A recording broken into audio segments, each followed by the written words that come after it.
Saudin Owaisi. बहुत बहुत शुक्रिया सर। स्पीकर सर, मैं ये वक्फ तरमीमी बिल की मुखालिफत में खड़ा हुआ हूँ। किसी एक शायर ने बड़ा अच्छा कहा था, जब भी ज़मीर और ज़र्फ का सौदा हो दोस्तों, जब भी ज़मीर और ज़र्फ का सौदा हो दोस्तों, कायम रहो हुसैन के इनकार की तरह। सर, ये वक्फ तरमीमी बिल भारत के गयूर मुसलमानों के ईमान पर, इबादत पर एक हमला है। नरेंद्र मोदी की हुकूमत ने इस मुल्क की सबसे बड़ी अक़लियत के खिलाफ एक ऐलान जंग कर दिया, और ये जंग सिर्फ मेरे जिस्म पर है, बल्कि मेरी आज़ादी पर, मेरी समाजी और माशी मार्जिनलाइजेशन पर है, मेरी शहरियत पर है, मेरे मदरसे, मस्जिदों, खानखाहों और दरगाहों को निशाना बनाया जा रहा है। और ये हुकूमत सच्चाई को नहीं बयान कर रही है कि ये तरमीमी बिल से मुसलमानों का तहफ़्फ़ुज़, तरक्की और गुर्बत का खात्मा होगा। ये सरासर झूठ है। सर, अगर आप आइन के आर्टिकल 14 को देखेंगे तो उसमें लिखा हुआ है equal protection.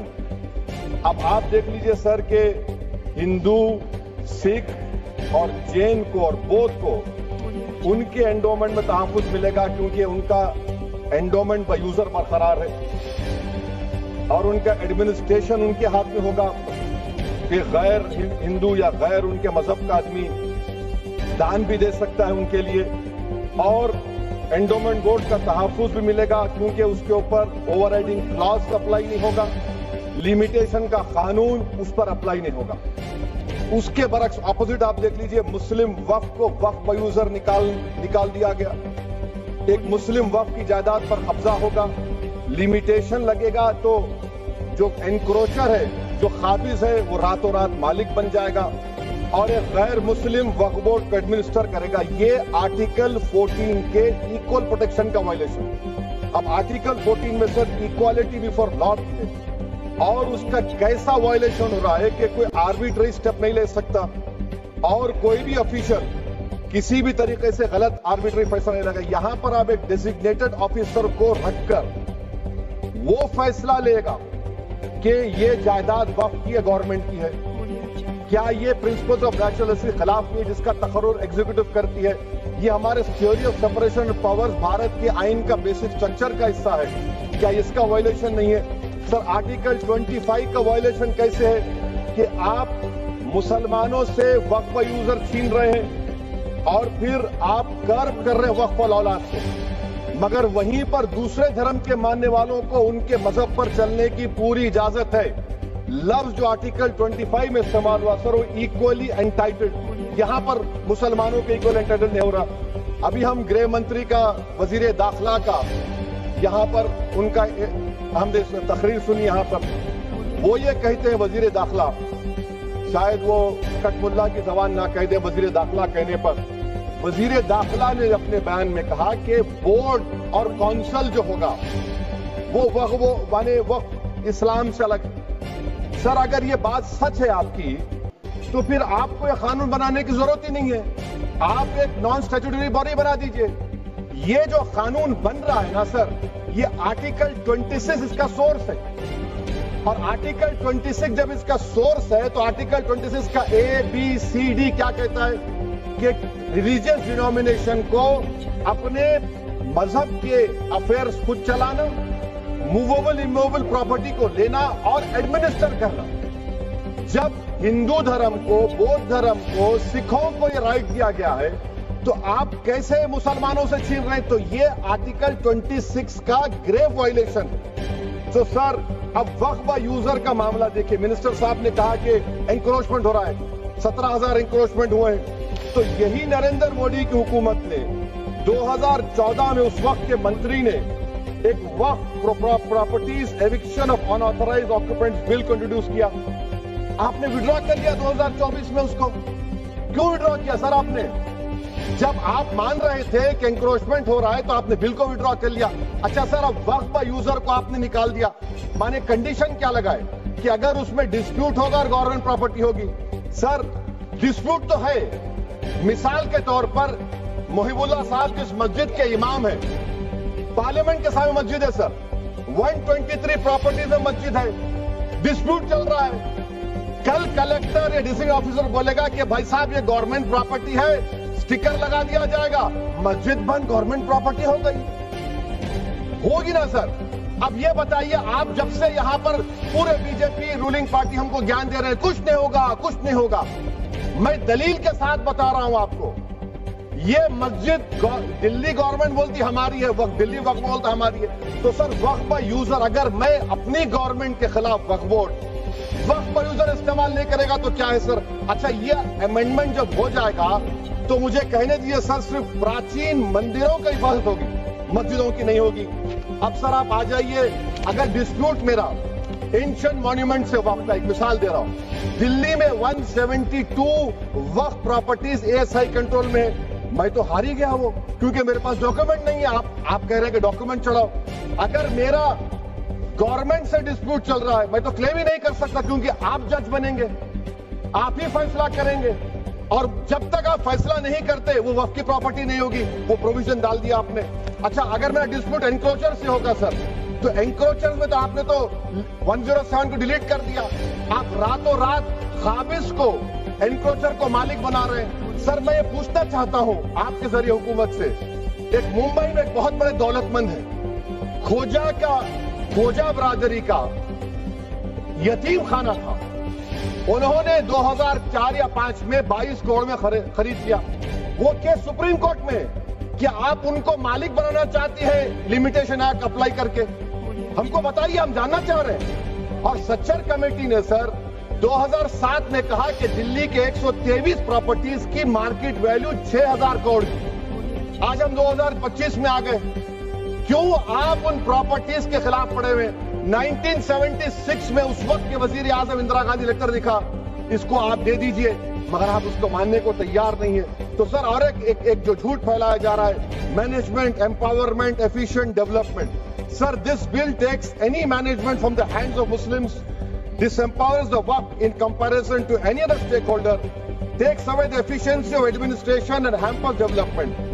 Waqf disempowerment in the name of efficiency, inefficiency is being created.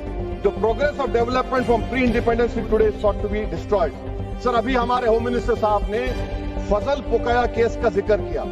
Sir मैं आपसे गुजारिश करूंगा कि होम मिनिस्टर जरा अच्छे लोगों को रखकर इंफॉर्मेशन ले। फजल पुकाया का ऑबिटर क्या है? इट इज ऑबिटर, वो रेशो डेसिडेंडाई नहीं है जो आपने कहा है। अच्छा सर, शेड्यूल ट्राइब के बारे में कहा, क्या शेड्यूल ट्राइब में मुसलमान नहीं होते? शेड्यूल कास्ट में नहीं होता मुसलमान, शेड्यूल ट्राइब में मुसलमान होता तो क्या आर्टिकल 25 मेरा चला गया, आर्टिकल 26 चला गया, आर्टिकल 14 चला गया, 15 चला गया, 29 चला गया? लक्षद्वीप का एक मुसलमान एमपी है, क्या उसको राइट नहीं है क्योंकि ट्राइबल है? क्या कह रहे हैं आप? इस ऐवान को क्यों गुमराह कर रहे हैं आप शेड्यूल ट्राइब के नाम पर? सर और एक चीज जो आपको बता रहा हूं सर, अब आप जब आर्टिकल 26 से मेरा सोर्स है, तो आप सेंट्रल वक्फ काउंसिल में 22 में से 10-11 आप नॉन मुस्लिम को बना सकते हैं। रिलीजन न्यूट्रल आपने कह दिया, और आप बनाएंगे, क्यों बनाएंगे आप? स्टेट वक्फ बोर्ड में 7 नॉन मुस्लिम होंगे और 4 मुसलमान क्यों होंगे? क्योंकि आप लॉ में 95 में डायरेक्ट मैनेजमेंट में ले सकते हैं 5 साल के लिए। आप वक्फ यूजर को आप कलेक्टर डिस्ट्रिक्ट ऑफिसर बोलेगा ये वक्फ की प्रॉपर्टी नहीं है, तो वो वक्फ बोर्ड खामोश बैठ जाएगा, कुछ एक्शन ही नहीं लेगा, क्योंकि वो आपके प्यादे हैं। अच्छा, जब आप नॉमिनेट करेंगे सर मैं मोदी गवर्नमेंट के खिलाफ नो कॉन्फिडेंस ला सकता हूं, मगर वक्फ बोर्ड का चेयरमैन जो नॉमिनेट होगा उसके खिलाफ नो कॉन्फिडेंस नहीं ला सकते हम, बिल्कुल नहीं ला सकते। क्या मजाक है बताइए? आपकी डेमोक्रेसी है, नॉमिनेट भी स्टेट गवर्नमेंट करेगी, वो अगर डिक्टेटर बन जाएगा जैसा आज भारत में हो रहा है तो वो भी नहीं हटेगा। कम से कम यहां पर तो इलेक्शन है, वहां पर तो आप 5 साल झेलते रहो उसको। अच्छा सर, अब ये जो क्लॉज 11 और क्लॉज 9 आप 16AA से देखिए, where the qualification of the members of the board has been limited only to 3 categories contained in 14(1)(c). Intention is very clear that the majority is to be packed with non-Muslims. So who will defend my interests, sir? If I cannot depend on the state work board, central work council, which are going to comprise non-Muslims, this in itself is a clear violation of Article 26, 14 and 15, sir. अच्छा sir, CO पहले 95 act में था कि word मुस्लिम, आपने गायब कर दिया उसको। अरे आखिर क्यों इतनी नफरत है आपके लफ्ज मुसलमान से? अच्छा फिर क्या कह रहे हैं आप कि ये भी आर्टिकल 26 का वायलेशन है। सब जितने हिंदू धर्म के प्रॉपर्टीज हैं, सिख धर्म के हैं, बौद्ध के हैं और आपके जैन के, वहां पर उन्हीं के मजहब का ऑफिसर होगा। और कहां पर नहीं होगा? वक्फ बोर्ड में। Waqf board is a pure religious institution, इसको समझने की जरूरत है। तो आप ये कर दे रहे हैं सर। अच्छा सर आप देखिए, अब आप आ जाइए ये ट्राइब्यूनल पर। मुझे समझ में नहीं आया सर कि हमारे होम मिनिस्टर वजीर दाखिला ने क्या कह दिया कि 2013 का जो कानून है वो नहीं बनता तो हम नहीं लेके आते। मैं बड़ी अदब के साथ उनसे पूछना चाह रहा हूं कि क्या उस वक्त राजनाथ सिंह साहब, आडवाणी साहब, हमारी लेट सुषमा स्वराज, ये बड़े बड़े नेता यहां बैठे थे? आपने यूनानिमस उस कानून को पास करवा दिया। कीर्ति आजाद थे उस वक्त, अब यहां बैठे हैं वो टीएमसी में। तो क्या आप गलत थे या वो गलत थे? हमको बता दीजिए, आप बता दीजिए। क्योंकि अगर आडवाणी आपके लिए बहुत बड़ा नेता है, मेरे लिए नहीं हो सकते, आपके लिए आपने पद्मश्री दिया उनको। मोहतरमा सुषमा स्वराज की जबरदस्त तकारीर का मैं कायल हूं, वो बैठकर उस 2013 को यूनानिमस पास कर दिए। मुझे कंफ्यूजन है कि क्या अमित शाह, नरेंद्र मोदी बड़े हैं या आडवाणी बड़े? आपके लिए आप तय कर लीजिए। अच्छा सर, आपके tribunal sir, railway Clements tribunal, NGT tribunal, income tax, वैसे 14-15 ट्राइब्यूनल, हिंदू एंड के ट्राइब्यूनल, सबका अपील नहीं होती, रिव्यू होता है। गृह मंत्री सरकार कह रही है कि नहीं रोक दिए, कैसे रोक लगाते? रिव्यू और अपील में तो फर्क होता है ना सर। आप ही कह रहे हैं कि पूरे कोर्ट्स में बैकलॉग है और आप अपील कर रहे हैं। अच्छा सर, रिटायर्ड डिस्ट्रिक्ट जज 95 में सिटिंग डिस्ट्रिक्ट जज था, जो एडमिनिस्ट्रेटिव कंट्रोल था सीजीआई साहब, उसको निकाल दिए। अच्छा सर, आप अभी हमारे मंत्री साहब ने कहा trust, sir Shri Sai Baba trust 2004, वो ये कहता है जो ऑफिसर उसमें काम करता उसको साई बाबा का डिवोटी होने चाहिए और उसको डिक्लेरेशन लिख के देना पड़ेगा। यहां पर हो रहा तो यहां पर क्यों नहीं हो रहा? क्या सर आप फिर देख लीजिए, ये आपका हो गया सर। हाँ, अब अमित शाह साहब ने सेक्शन 2A के बारे में कहा और उन्होंने इस बात का इकरार कर लिया कि दाऊदी बोहरा के लिए ये बनाया गया है। मगर मैं आपके जरिए से गवर्नमेंट से पूछना चाह रहा हूं, आपने तो उस प्रोवाइजो में दाऊदी बोहरा का नाम ही नहीं लिखा, आपने उनको भी थैंक यू कर दिया, उनका नाम क्यों नहीं लिखा आपने? और सर, और गवर्नमेंट क्या कर रही है? आप मुस्लिम समाज में जो बेकार किस्म के लोग हैं उनको एक रास्ता बना रहे हैं, एग्जिट दिखा रहे हैं कि तुम्हें वक्त से बचना है तो तुम्हें ट्रस्ट बना लो। ये क्या कर रहे हैं सर आप? कम से कम उन दाऊदी बोहरा को आप दे देते। अच्छा sir, clause 3V section 36 clause 18 देख लीजिए, oral Waqf, oral appointment has sought to be discontinued even though it is recognized practice in Islam. Muslim personal law has recognized oral waqf and 1937 Shariat Application Act. Sir आप clause 39 पर आ जाइए, 5 साल के लिए मुसलमान। मैं किरण रिजिजू से पूछना चाहता हूं, सर दाढ़ी रखे तो मुसलमान प्रैक्टिसिंग है या क्लीन शेव आपकी तरह है? तो बताइए हमको प्रैक्टिसिंग क्या होगा? अच्छा, किसी को पकड़ के मॉब लिंच कर दिया और बोले कि JSR का नारा लगाया, और वो JSR का नारा लगाया तो क्या मुसलमान रहेगा? नहीं रहेगा। या फिर देश के प्रधानमंत्री ने कहा था कपड़े देखकर पहचानो, तो क्या कपड़े देखकर आप कह देंगे? अच्छा, अगर कोई क्रिश्चियन हिंदू धर्म कबूल करता है तो क्या वो मंदिर को नहीं दे सकता प्रॉपर्टी? फिर भारत के संविधान में आर्टिकल 300 क्यों है सर? राइट टू इक्वालिटी क्यों है? फ्रीडम ऑफ रिलीजन क्यों है? 5 साल कहां से लाएंगे? अच्छा सर, और एक चीज सर, और एक चीज मैं आपको बोल के खत्म कर दूंगा सर। इस बिल में वक्फ अल औलाद